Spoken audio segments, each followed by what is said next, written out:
दोस्तों, आपका स्वागत है एक और रोंगटे खड़े कर देने वाली भूतिया कहानी में।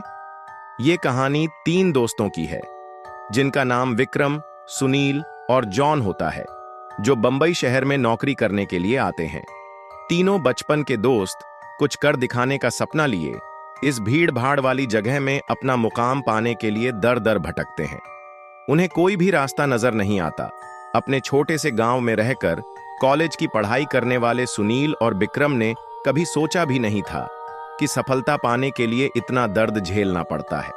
वहीं जॉन अपने पापा के बिजनेस में पहले से ही संघर्ष कर चुका था, जिस वजह से उसे इन सब चीजों की आदत सी हो गई थी। जॉन अच्छे से जानता था कि सफलता इतनी आसानी से नहीं मिलेगी, क्योंकि उसने अपने पापा को दिन रात मेहनत करते हुए देखा था। तभी तीनों को सुबह से भटकते भटकते शाम हो जाती है, लेकिन न कोई नौकरी और न ही कोई रहने का ठिकाना उनके हाथ लगता। तीनों मायूस होकर एक छोटे से होटल में खाना खाते हैं। दरअसल उनके पास कोई खास पैसे भी नहीं होते। वह तो सिर्फ अपनी 1-2 दिन की व्यवस्था बनाकर निकले थे। उन्हें लगा था कि आते ही उनके साथ कोई चमत्कार होगा और उनको नौकरी मिल जाएगी। तीनों एक बिल्डिंग के पास पहुंच जाते हैं। कुछ देर बाद सभी बिल्डिंग के गेट के पास बैठ जाते हैं। 1-2 घंटा बैठे हुए गुजर जाते हैं। तभी बिल्डिंग के चौकीदार की नजर उन पर पड़ती है और वह जोर की आवाज में उन्हें डांटते हुए कहता है, कौन हो तुम लोग? यहां क्यों बैठे हो? तीनों अजनबी शहर में किसी को पहचानते नहीं और न ही उनका कोई ठिकाना है। तीनों अपनी जगह पर जल्दी खड़े हो जाते हैं और अपनी बात चौकीदार को बताते हैं।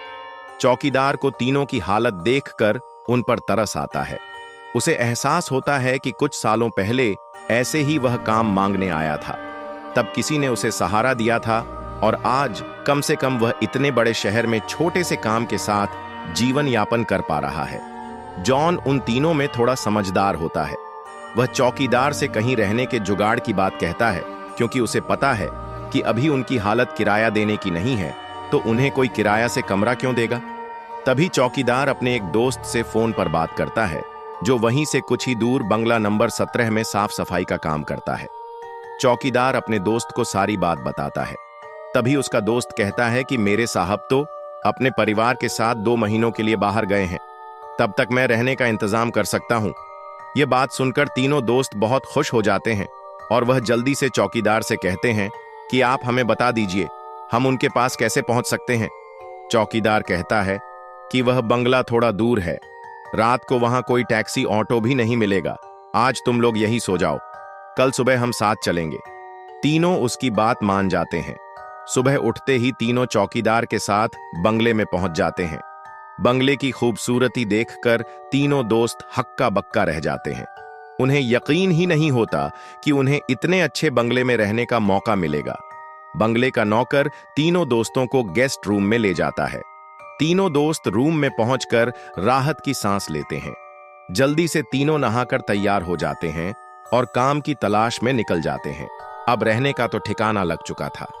तलाश थी केवल अच्छे काम की, जिससे उनका गुजारा चल सके, लेकिन आज भी उनके साथ वही होता है। सुबह से शाम हो जाती है, लेकिन तीनों हताश होकर वापस अपने स्थान आ जाते हैं। नौकर तीनों के लिए खाने का इंतजाम करके रखता है, जिससे उन्हें बहुत ही राहत मिलती है। आज तीनों दोस्तों के लिए बंगले की पहली रात होती है। रात को 12 बजते ही अचानक विक्रम की नींद खुल जाती है और वह अपने आप को बंगले के तहखाने में पाता है, जहां पुराना सामान इकट्ठा करके रखा हुआ था। उसे समझ में नहीं आता कि वह यहां कैसे पहुंचा।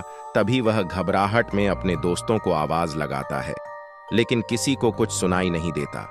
तभी उसके कानों में सब कुछ सुनाई देना बंद हो जाता है और सिर्फ एक औरत के रोने की आवाज जाती है। विक्रम चिल्लाकर पूछता है, कहां हो तुम? क्यों रो रही हो? अगले ही पल विक्रम अपने बिस्तर में होता है।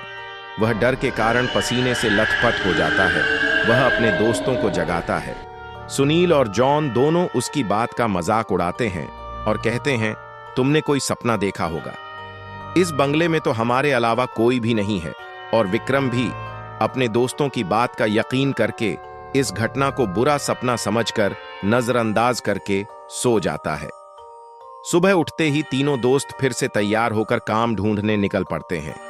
लेकिन जैसे ही वह बंगले के गेट से बाहर निकलते हैं, अचानक कोई औरत आकर विक्रम को चिट्ठी देती है जिसमें लिखा होता है, तुम इस पते पर जाओ तो काम मिल जाएगा। और औरत अचानक भागते हुए उनकी नजरों से ओझल हो जाती है। तीनों दोस्त की सोच में पड़ जाते हैं कि हमें काम की जरूरत है।